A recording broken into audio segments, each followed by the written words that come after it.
আসসালামু আলাইকুম। কেমন আছেন সবাই? আলহামদুলিল্লাহ আমি ভালো আছি। আজকে আমি রান্না করব মুরগির মাংস দিয়ে বিরিয়ানি। এখানে আমি ১.৫ পট চিনি গুঁড়া চাল নিয়েছি আর ১ পট ফরচুন বাসমতি চাল নিয়েছি। প্রথমে আমি চালগুলাকে ভালো করে ধুয়ে ৩০ মিনিটের জন্য ভিজিয়ে রাখবো। এখন একটা হাঁড়িতে তেল গরম করে আমি পেঁয়াজ বেরেস্তা করে নিব। ওই তেলে আমি মুরগির মাংসগুলোকে দিয়ে দিব। কিছু আলু, গাজর কেটে রেখেছি, ওইগুলো দিয়ে হালকা ভেজে নিব। একটু লবণ দিয়ে হালকা একটু ভেজে নিব।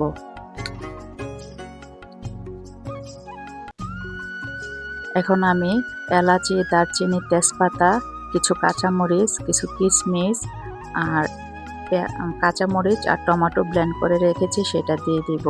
দিয়ে দিব ২ চামচ পেঁয়াজ বাটা, ১ চামচ ধনিয়ার গুঁড়া, ১ চামচ জিরার গুঁড়া দিয়ে আমি ভালো করে মিশিয়ে নিব। এখন আমি ২ চামচ আদা বাটা, ১ চামচ রসুন বাটা, ২ চামচ গুঁড়া মরিচ দিয়ে ভালো করে মিশিয়ে নিব। এখন মুরগির মাংসটা সিদ্ধ হওয়ার জন্য আমি একটু পানি দিয়ে ঢাকনা দিয়ে ঢেকে দিব।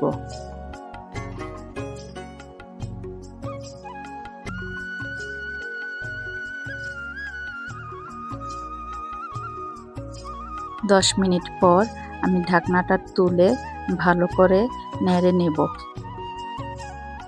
আমি এখানে ২ চামচ লেবুর রস, ১ চামচ গোলমরিচের গুঁড়া, ১ চামচ গুঁড়া দুধ দিয়ে আবারও ভালো করে মিশিয়ে ঢাকনা দিয়ে ঢেকে দিব ৫ মিনিটের জন্য। ৫ মিনিট পর ঢাকনাটা তুলে ভালো করে মিশিয়ে নিব। দেখে নিব আমার আলুটা সিদ্ধ হয়েছে কিনা।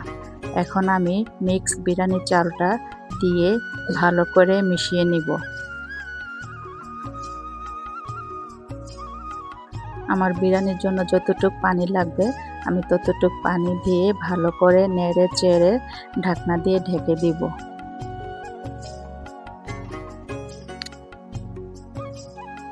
এখন ঢাকনাটা তুলে বলক আসলে আমি ভালো করে মিশিয়ে দিব, দিয়ে আবারও ঢাকনা দিয়ে ঢেকে দিব। যখন আমার বিরিয়ানির পানিটা শুকিয়ে আসবে তখন আমি কিছু পেঁয়াজ বেরেস্তা দিয়ে ঢাকনা দিয়ে ঢেকে দিব অল্প আছে ৫ মিনিটের জন্য। ৫ মিনিট পর আমি আবারও সুন্দর করে ভালোভাবে মিশিয়ে নিব।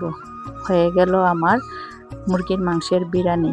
কেউ যদি আমাকে ফেসবুক থেকে দেখে থাকেন তাহলে আমার পেজটিতে ফলো করবেন। আমার ভিডিও যদি আপনাদের কাছে ভালো লাগে তাহলে লাইক করবেন, কমেন্ট করবেন, শেয়ার করবেন। আর কেউ যদি আমাকে ইউটিউব থেকে দেখে থাকেন